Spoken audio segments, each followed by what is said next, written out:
Hi, I'm Sarah with Lavender Buttons Design, and today I'm going to show you how to upcycle some flower pots.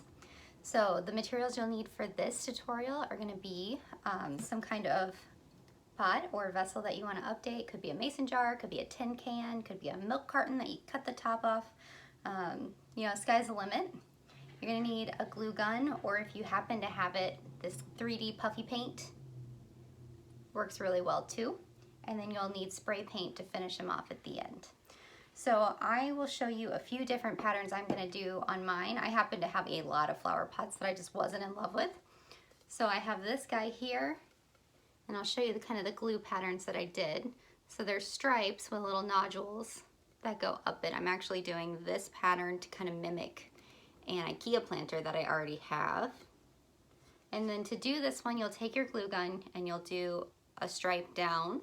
This was really easy on this pot, obviously, because it already has vertical stripes. And then, go back in and add extra glue to make these nodules throughout. On this pink planter here, I'm doing sort of like beaded buttons around it. So it's got like a polka dot effect.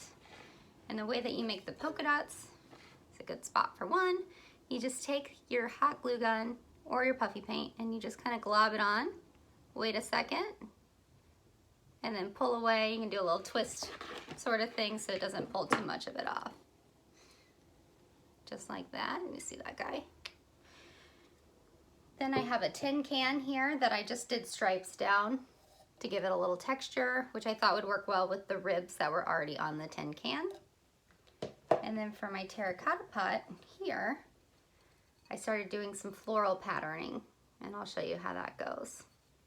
One thing to note is if you guys are gonna do, whatever item you pick, make sure you have the outside of it totally clean, because otherwise the glue and the paint will not ultimately stick to it. And for clay pots especially, you'll wanna make sure that they totally dry or the glue won't stick, it'll just peel right back up. So for this one, I'm doing kind of 3 different flowers here. So we've got more of a daisy shape, we've got kind of this rose shape, and then a smaller sort of impatient flower there. So I'm gonna make a daisy right here in the center. So you can do like a center glob like that, and then you make your petals off of it. And it's just like if you were drawing. You're just drawing with glue. So the patterns here could be really limitless, just depending on how creative you want to get.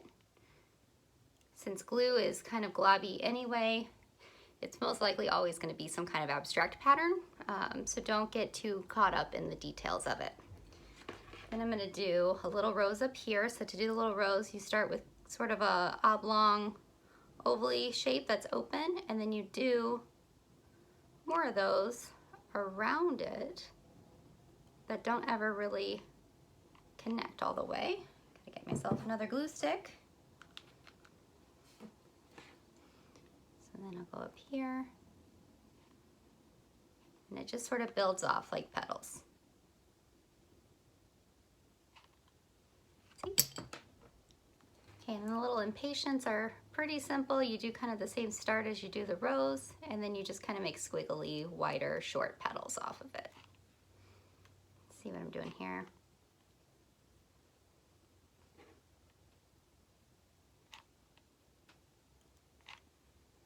And I'll do another one up here for you.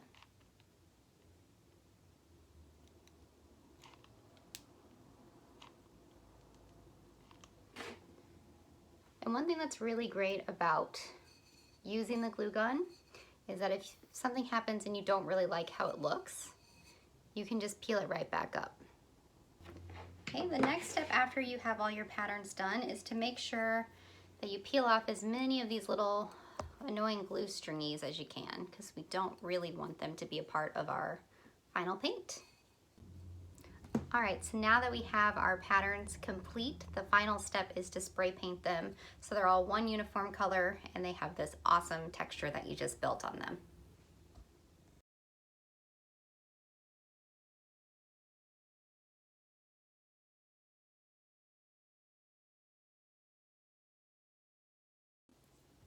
All right, so now that our pots have been fully painted and had time to dry, I'm ready to show you off my final results. So here's my stripes with the nodules, pretty cute. And then I did a bright green on this polka dot guy. My tin can's a little funny, but I think it's still pretty cute with its stripes. And then probably my favorite one is this floral terracotta pot, and I might end up making a few more of these. You'll notice I wasn't super fussy about painting the insides, especially if you are gonna put any kind of edible plant in this, like a herb or whatever. You probably don't want spray paint touching that dirt. But these are perfectly ready for flowers, and they're gonna look so beautiful this spring. If you enjoyed this video, please show it a little love by either sharing it or liking it. If you made the pots, please share photos with me because I would love to see what you all did. Thank you so much.